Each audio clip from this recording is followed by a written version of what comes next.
récupéré mes raquettes. Donc toi, tu es sponsorisé Artango, c'est ça? Je suis chez Artango, donc Ok. Decathlon. Ouais. Je suis chez Decathlon depuis maintenant un bon nombre d'années. Et en fait, la marque Artango va disparaître et va devenir Quickma. Ok. Donc tous les sports de raquettes, ça va être Quickma. Donc ça va être ma future raquette. Donc en fait, c'est la même que j'ai maintenant. C'est la Power en fait. Ok. Je sais plus exactement comment elle s'appelle, je crois que c'était Power 990 et donc ça c'est en fait le nouveau coloris, donc elle est Ok. un peu orange avec écrit Quickma. Dites-nous ce que vous en pensez, la team. Ouais. Est-ce que vous Franchement, moi je la validez trouve trop belle. Hein. avec je le la petit trouve dégradé trop qui belle. passe en noir au-dessus là Des grilles de 1000 feux, on a le logo Decathlon ici. Maintenant sur tous les produits il y a le logo Decathlon. Et en fait ces raquettes elles vont être je pense vendues dans le commerce.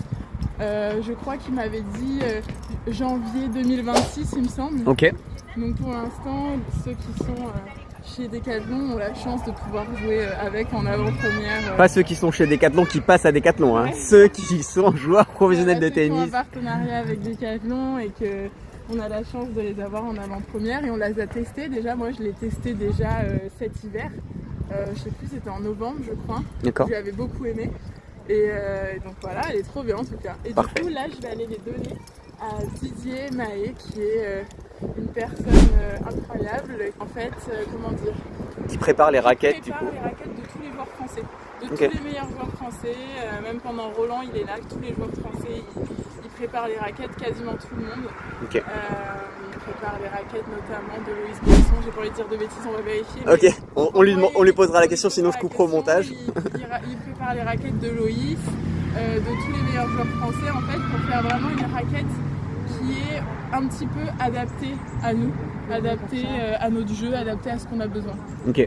Création de raquettes, pour ceux qui ne savent pas, vous pouvez acheter des raquettes dans le commerce et vous n'allez pas forcément avoir les mêmes raquettes que les personnes qui vont jouer avec. Donc, par exemple, chez les professionnels, il y a beaucoup de poids qui est rajouté en fonction de leur style de jeu. Par exemple, Mathilde, elle a un style qui est assez agressif, donc elle va mettre un peu plus peut-être de poids en avant, ce qui va permettre à la raquette de partir un peu plus vite. Alors moi, du coup, ça va être plutôt le contraire. Je vais mettre du poids en manche parce que j'ai beaucoup de puissance et du coup, je vais plus chercher de contrôle. Ok, donc tu vas compenser. Du coup, je vais un petit peu compenser, mettre du poids en manche pour voilà, c'est des petits détails à notre niveau qui peuvent faire la différence. Complètement. Mais après, voilà. Alors que nous, en vrai, qu'il y ait du poids ou pas du poids, on mettra la balle dehors, quoi qu'il arrive.